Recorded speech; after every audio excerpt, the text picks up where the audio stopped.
We often feel that degrading the environment will not impact us at all. But the true story is that humans across the globe are already paying a hefty price for this. Hello and welcome, I'm Sadhika Tiwari and you're watching Eco India. And in today's episode, we will meet some of the worst impacted people because of climate change, and they will show us their initiatives to reclaim their lives and their surroundings. Sundarbans in India's West Bengal state are one of the largest mangrove forests in the world. They also happen to be one of the most disaster-prone regions across the globe, where some of the most vulnerable communities live. But what does this mean, and why is this region particularly impacted? Let's understand in detail. The waters of the Sundarban Delta are warming fast. Water expands as it heats up, so it occupies more space. That, along with the melting polar caps and glaciers, is pushing up sea levels worldwide, and the Indian Ocean is no exception. There is one additional reason that is attributed to sea level rise, particularly in the East Indian region, close to Sundarbans and all the northern Bay of Bengal region. And that is the subsidence or the sinking of land. That double whammy has already made a number of Sundarban islands become uninhabitable. The huge mangrove forests provide the perfect natural barrier to the sea and to the annual cyclones that hit this area. The forests are home to many rare animal and plant species. The Sundarbans are also invaluable as carbon sinks. But deforestation and the rising sea levels are having a devastating impact on this unique ecosystem. That is also making the delicate ecosystem more vulnerable to the extreme weather events that climate change has brought to the region. Along with the sea level rise and the storm surge from the cyclone, and the same cyclones are bringing in more rains than earlier. 2 years ago, Cyclone Yas had a dramatic impact. The heavy rains swelled the rivers so that they were unable to absorb the storm surge from the sea. Instead, the salt water was intruding inland. So the inward intrusion of salt water went up to several kilometers. I heard up to 60 kilometers inland, yeah, which is like huge. And we have to remember, this is not fresh water, this is salt water on agricultural land, which will damage that agriculture for years to come. And meteorologists expect such extreme weather events to increase, putting more pressure on the region. If this is what climate change is doing to the Sundarbans, then the impact that it has on its communities must also be grave. So I headed to these mangrove forests to find out about the struggles of young women and girls who live here. Come with me to find out their poignant story. This is Anupama, a 19-year-old with whom I got to spend a few days.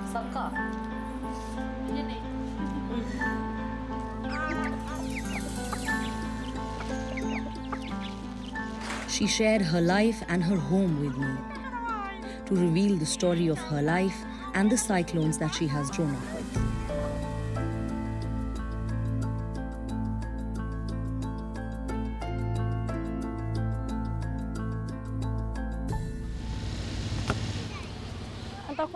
Back when I was in school, right before a storm would hit, the police would make warning announcements across the village. And then the school would give us a holiday.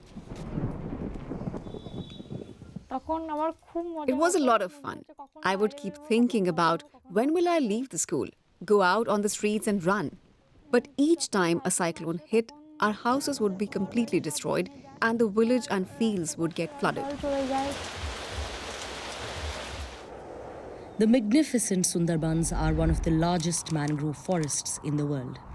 Located on the delta of the Bay of Bengal, these mangroves are her home and the home of the Royal Bengal tiger.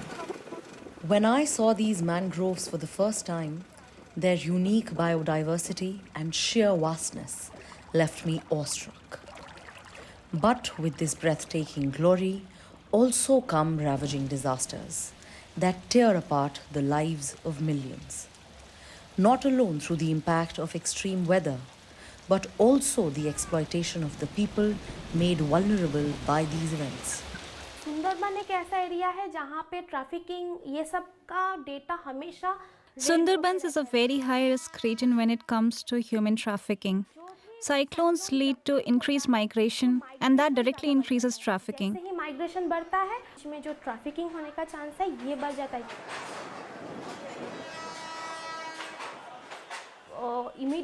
Immediately after an extreme weather event, we see a flood of trafficking cases. Girls go missing, and even boys. It is all a product of this vicious cycle of cyclones, disasters, and migration. इसी वजह से क्योंकि यहाँ पे लगातार climate change और disaster हो रहा है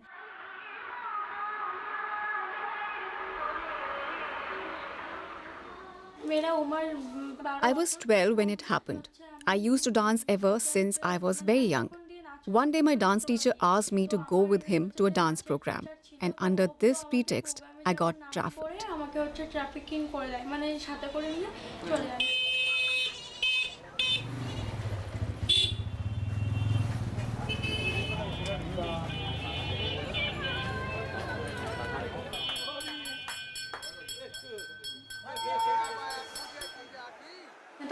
I was drugged. By the time I realized what was happening, I was already in Delhi, kept in a locked room. After being held there for a month, I was sold to a brothel.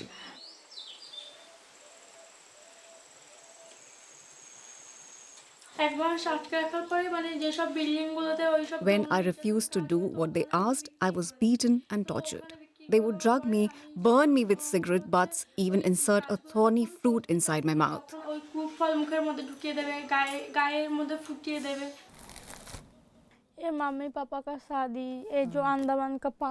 Anupama maps her life events alongside the cyclones that hit her home each year. While talking, she refers to them as the one that forced her father to migrate, or the one after which she was trafficked, and so on. There is a direct link between natural disasters and child trafficking, says a report by the West Bengal state government. After Cyclone Amphan in 2020, 62 children went missing and 16 were trafficked in West Bengal, shows official data, which is much less than the actual numbers. Many are lured away by promises of a better future or simply trafficked like Anupama. When I asked her if she ever wanted to file a case against her traffickers or see them get punished, she said no. She is happy with her life now and cannot afford the money or the mental trauma that justice requires. After 7 months of torture, she was rescued by an NGO. After I came back, I wouldn't want to step out of the house because people would talk about me. I also quit school. But then I was advised that I'm young and I need to study. The students and teachers would misbehave and isolate me. I would only go to school on the days I had to give my exams. When I rejoined school, I was in class 6th. Since then, I have completed my schooling and I am currently pursuing my bachelor's degree.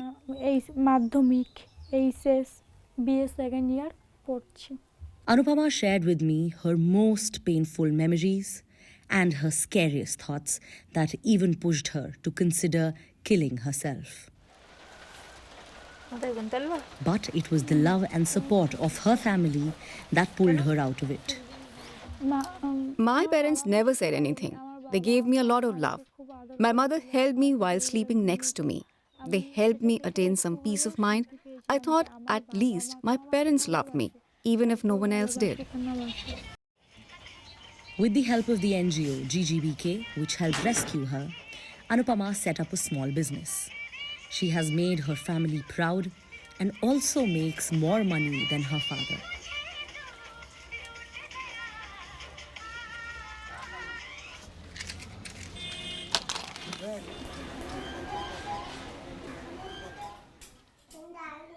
घर आमी ओखाने अनुपमा का जो training है In Anupama's training, she learned profit and loss calculation, mathematics, bookkeeping, and customer handling.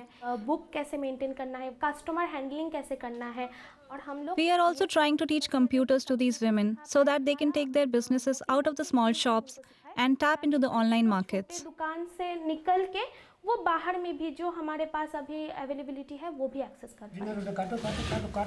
Despite being the most vulnerable in one of the most volatile regions on this planet, these women have found their resilience. They say that they're not victims of their circumstances. They are victors.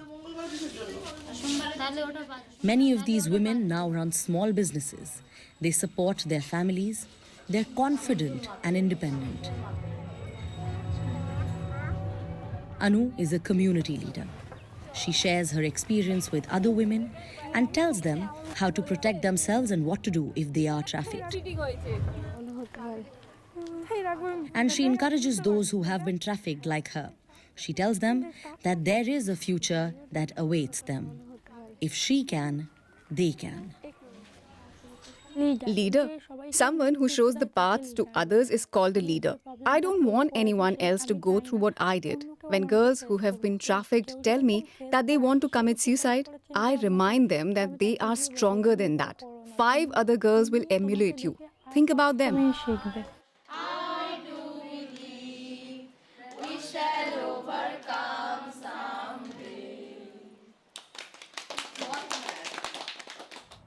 From Sundarbans, let's head to the mountains now.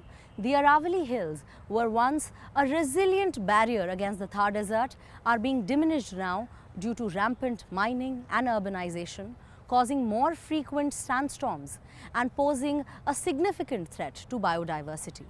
But people in Rajasthan are standing up against it. Over and over, Ratiram Gujar returns to this slope in the Aravalli Mountains of Rajasthan to remember his daughter, Sapna. The 17-year-old was up here herding her father's goats when the unthinkable happened. My child was tending to goats in the field, but then they clambered up the mountainside, and so she followed them. She was trying to save the goats, but her foot slipped, and she fell into the mining pit and died. Sapna fell 50 meters into an illegally operated limestone mine. Unauthorized mines are found all over the Aravalli Mountains, which stretch across the entire state. From them, miners extract precious raw materials like copper, lead, gypsum, marble, and quartz sand. There are laws designed to prevent illegal mining, but so-called thekedars who manage the facilities continue to operate unchecked. Over the past 2 decades, their activities have decimated more than 30 hills in the region of Haryana and northern Rajasthan alone. The police are involved too. They tip off the thekedars so that they know when to shut everything down before a planned inspection. And then the report says there were no machines in operation. The men involved also get a share. It's the residents of the region who suffer. 60-year-old Harish Singh worked in illegal mines for more than 20 years, up to 18 hours a day. Now he has developed pneumoconiosis and can no longer work.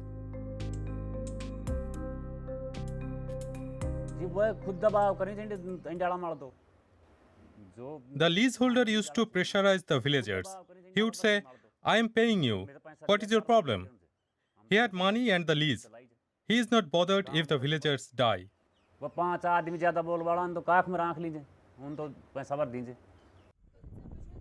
Some 100,000 tons of minerals have been extracted by illegal mining the past 5 years alone, resulting in a loss of important habitats for wildlife and people. Radhesham Shuklavas is actually a farmer, but he has been committed to fighting the exploitation of nature for a long time. These rocks here will be turned into dust and sand to be used in high rises. The higher the buildings being built in Delhi, Noida, Ghaziabad and Gurgaon, the worse the consequences we'll be forced to face here. Noida में, गाजियाबाद में, गुड़गांव में जितना ऊंचा मकान दिल्ली में बन रहा है, उतनी गहराइयां हमारे को यहाँ झेलनी पड़ रही है. The removal of entire hillsides has removed a vital barrier to the nearby Thar Desert. As a result, residents across the entire region, including the Delhi area, are increasingly engulfed by sandstorms. The Aravalli Biodiversity Park is an attempt to restore natural balance. Vijay Dhasmana has spearheaded a renaturation program here. He's proud of all the animal and plant species thriving here today, on land that 20 years ago was home to 8 illegal mines. We thought it is a great idea to, celebrate the flora of Aravallis in this. And we took on the journey of, creating a nursery, getting the seeds, germinating them and then planting them out in the forest types that you find in the Aravallis. Activist Radhesham Shuklavas has scored a key victory in his bid to protect the Aravallis. 15 illegal mines around the village have been shut down by the National Green Tribunal, the body that handles environmental disputes. But for him and the people affected here, more needs to be done to halt the degradation that's turning this landscape into a wasteland. Everywhere you go to in India, you can find piles of garbage on the street and huge landfills that are degrading our environment because of materials that do not decompose. Scientists in Chennai's Anna University are experimenting with microorganisms to extract important metals from garbage in the landfills. They call it biomining. Landfills are becoming a huge problem for Tamil Nadu, as nearly 7,000 tons of solid waste is dumped daily in the state. This contributes to soil pollution, groundwater pollution, and air pollution, all of which are getting worse. Researchers in Anna University believe that biomining could be a solution. This is where the old and decomposed waste, called legacy waste, is extracted and treated with microorganisms. This process cleans up the waste, which can then be treated as soil. In a dump site, depending upon the type of legacy waste, there is sometimes heavy metal contamination in the soil that is biomined. So when we bring the biomined soil to our lab, we check for heavy metal contamination in it, their concentrations, and whether they are within permissible limits. And if they are, only then we use it for fertilizer preparation. These researchers have created a small garden in their research center, using the soil from the biomining process. The garden is full of beautiful flowering plants. In the biomining soil, This biomined soil has some good qualities akin to normal soil. For example, in some instances, when we tested it, it even had nearly 4% of carbon content, which is great. To increase its quality, we add microorganism to it, convert it into fertilizer, and use it for crop production. We can even give this soil free of cost to farmers. biomining soil paisave vaangama freeave kadaikum. But in this case, the problem is still bigger than the solution. The landfill problem will be solved if we do biomining. But we should not put fresh waste again there. If we still put waste in those landfills even now, there will be no end to biomining. So one, we have to clean up the waste we put there. And second, we should not put further waste there. As citizens, we should bear responsibility to generate very less amounts of solid waste, avoid one-time use and throw plastics, segregate wet and dry waste. As long as they don't make it to the dump site, biomining will be a success. Biomining operations are being carried out in many landfill sites in Tamil Nadu, attracting a lot of investment. The researchers hope they will play a larger role in the basket of solutions to the waste crisis.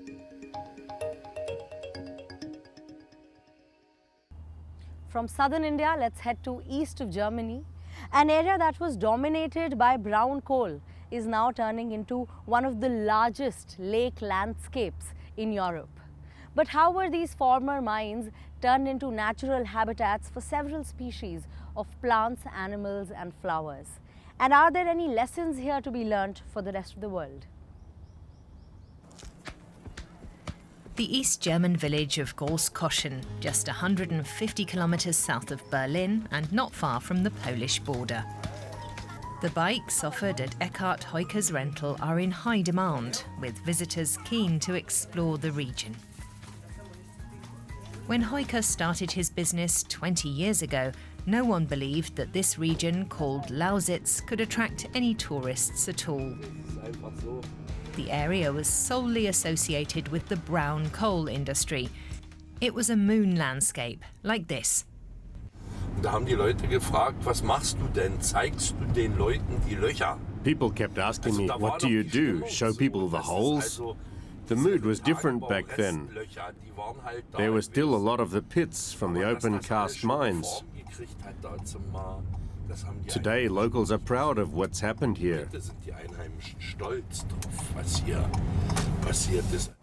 In its prime, the coal industry in Lausitz employed 80,000 people, but in the late 1990s, Germany's energy sector was restructured. Dozens of mines were closed. 90% of the workers lost their jobs. 1 in 5 people left the region.